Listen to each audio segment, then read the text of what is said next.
Hi guys, welcome to smart search solutions. और इस वाली प्लेलिस्ट में हम लोग जैट 2015 से जैट 2023 तक के सारे डिसीजन मेकिंग के क्वेश्चंस देख रहे हैं। और आज हम लोग जैट 2018 का क्वेश्चन नंबर 1 देखने वाले हैं, पहले सेट का। तो सेट नंबर 1 का क्वेश्चन नंबर 1, ठीक है। So let's get started. So the question says that Satyendra heads a branch of microfinance company. The company provides small size loans catering to rural households. As the head of the branch, he supervises three collection officers, PSNG. P was recently transferred by the company from another branch. So question number 1 is, ठीक है। तो हमें ये समझ में आ गया कि भाई एक कंपनी है, माइक्रो फाइनेंस कंपनी है, एस जो है उसको हेड करता है। और हमारे पास 3 कलेक्शन ऑफिसर है, पी, पलानी, सैयद और गॉडविन। ये तीनों कलेक्शन ऑफिसर है, ठीक है। पी जो है वो रिसेंटली ट्रांसफ़र की गई है दूसरी ब्रांच से।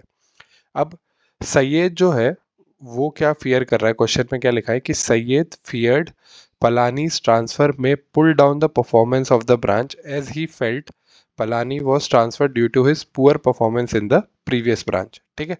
तो सैयद को ये लग रहा है कि भाई प्रीवियस ब्रांच में गंदा काम किया होगा, पुअर परफॉर्मेंस रही होगी, इसलिए हमारी ब्रांच में डाल दिया है। और अब क्या होगा कि हमारी भी ब्रांच का ओवरऑल जो परफॉर्मेंस है इसकी वजह से वो गिर सकता है, वो खराब हो सकता है। ठीक है।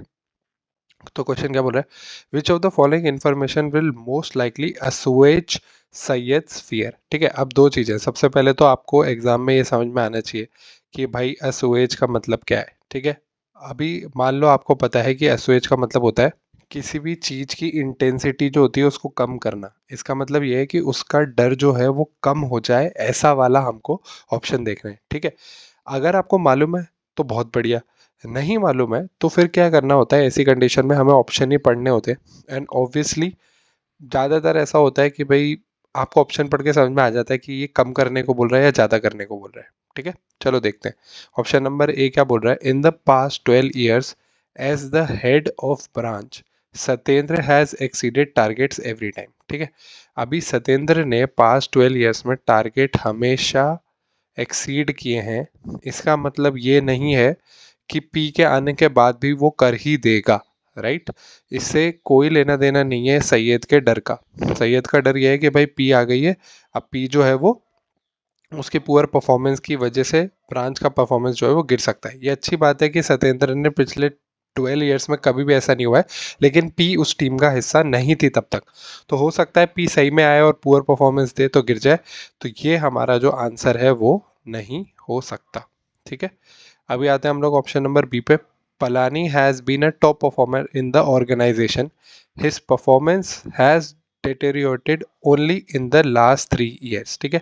अगर लास्ट 3 ईयर्स में उसकी परफॉर्मेंस जो है वो गिरी है, कम हुई है, तो ये तो सैयद का जो डर है वो बढ़ा ही देगा ना, कम तो करेगा ही नहीं। कि हमें तो चाहिए कि भाई सैयद का डर जो है वो असुए जो कम हो, लेकिन ये कम नहीं करेगा। ये तो सैयद का डर बढ़ा देगा कि भाई लास्ट 3 साल तो उसने अच्छा काम नहीं किया है और शायद इसीलिए उसको ट्रांसफ़र कर दिया गया है हमारे ब्रांच में। तो इससे भी सैयद का डर जो है वो कम नहीं होगा, इनफैक्ट ये तो बढ़ा देगा। तो बी भी आंसर नहीं हो सकता।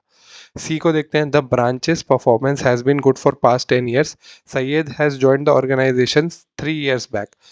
अब ब्रांच का परफॉर्मेंस जो है वो पास्ट 10 ईयर से बहुत अच्छा चल रहा है, लेकिन उससे क्या मतलब है, सैयद ने 3 ईयर्स पहले भी अगर 3 ईयर्स बैक ही ज्वाइन की है ब्रांच तो भी उससे कोई मतलब नहीं है, क्योंकि पी जो है वो आएगा और वो पूरा परफॉर्मेंस करेगा, ये सैयद का डर है।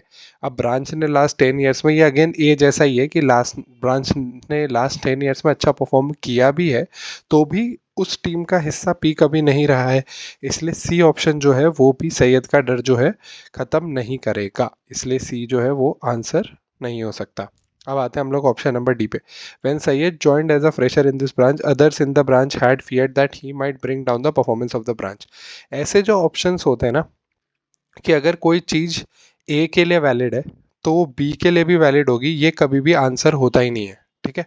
कि भाई मान लो कि मतलब कोई ऐसा ऑप्शन दे रखा है आपको कि भाई अमेरिका में जो है कुछ कुछ हुआ है, वहाँ पे वॉर चल रही है, तो इंडिया में भी जो है वॉर हो जाएगी। ऐसा कभी होता नहीं है। ऐसा मतलब ऐसे जो आंसर्स होते हैं, ऑप्शंस होते हैं, वो आंसर्स कभी भी नहीं होते, क्योंकि हमें फ़र्क नहीं पड़ता कि ए ने क्या किया है, उससे बी की परफॉर्मेंस को हम लोग तुलना नहीं कर सकते, राइट। तो ऑप्शन नंबर डी भी जो है वो आंसर नहीं होगा इस वाले क्वेश्चन का। तो ऑप्शन नंबर ई जो है वो ऑटोमेटिकली आंसर हो जाता है। आपको ये एलिमिनेशन जो है इसी तरीके से एग्जामिनेशन में देखना है कि हमेशा एलिमिनेट करो ऑप्शंस को, सिलेक्शन जो है वो टफ हो जाता है, elimination is easy, that is how you reach to answer. फिर भी हम ऑप्शन नंबर ई पढ़ते हैं। While calculating the branch performance the branch head has the choice to exclude new joinees performance. देखो ये क्या बोल रहा है कि ब्रांच की परफॉर्मेंस जब भी कैलकुलेट की जाएगी तो न्यू ज्वाइनी की जो परफॉर्मेंस है उसको ब्रांच हेड जो है वो नज़रअंदाज कर सकता है, एक्सक्लूड कर सकता है। अब क्योंकि प्रीवियसली विदाउट पी तो अच्छा ही चल रहा है, राइट? तो अब अगर पी के परफॉर्मेंस को वो एक्सक्लूड कर देगा, उसको इंक्लूड नहीं करेगा, तो पी चाहे अच्छा करे या बुरा करे फर्क नहीं पड़ेगा ब्रांच को। इससे सैयद का डर जो है वो कम हो जाएगा, क्योंकि भाई पी आई है, अब भले ही वो गुड परफॉर्मेंस दे या poor performance they, at the end branch head जो है उसकी परफॉर्मेंस को हटा सकता है और उससे कोई फर्क नहीं पड़ेगा ब्रांच की पूरी परफॉर्मेंस पे। इसलिए आंसर हो जाएगा आपका ऑप्शन नंबर ई।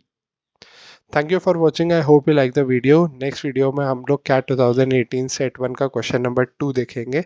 तब तक अगर आप लोगों को कोई भी डाउट है या आप चाहते हैं मैं कोई और सेट का किसी और जगह का आपके पास कोई डिसीजन मेकिंग का क्वेश्चन है जो आप डिस्कस करना चाहते हैं, तो आप मेरे को कमेंट सेक्शन में ज़रूर बता सकते हैं।